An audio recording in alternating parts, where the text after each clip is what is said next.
उनको जाने के लिए बोला नहीं, उनको खदेड़ दिया गया, उनको भगा दिया गया, जबरदस्ती से भगा दिया गया। इसलिए ये काम करने के लिए सीपीएम ने एक दंगा लगाया था और वो दंगा के तहत वो ये जाहिर करने का प्रयास किया कि तस्लीमा यहाँ रहने से जो सांप्रदायिक संतुलन वो गड़बड़ हो जाता है, इसलिए तस्लीमा को यहाँ से भगा देना ही जरूरी है। और जिस तरह से भगाया गया वो तो बहुत लज्जा की विषय है। किसी सरकार किसी एक अकेली महिला को ऐसे कोई ट्रीट कर सकते हैं, ये हम सोच ही नहीं सकते हैं।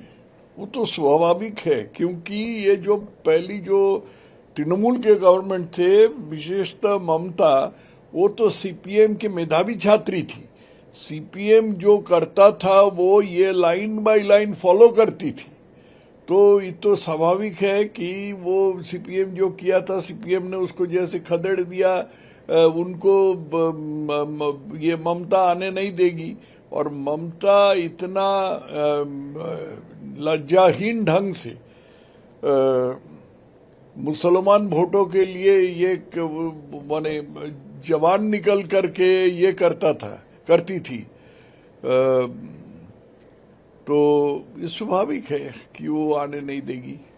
तो ऐसा है कि मैं वो तो दिल्ली में रहा करती थी, और जब मैं दिल्ली जाता था तो हमेशा उनसे मिला करता था।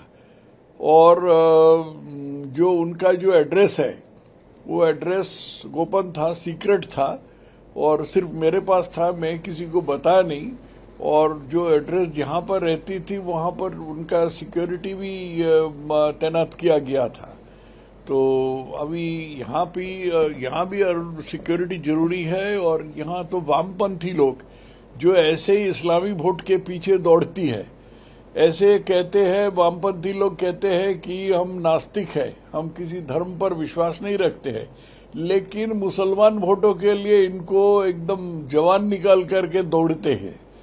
तो वामपंथी लोग कहने लगे कि नहीं, तस्लीमा आने से ये हिंदू मुसलमान संपर्क गड़बड़ हो जाएगा। ये तो झूठ बात है।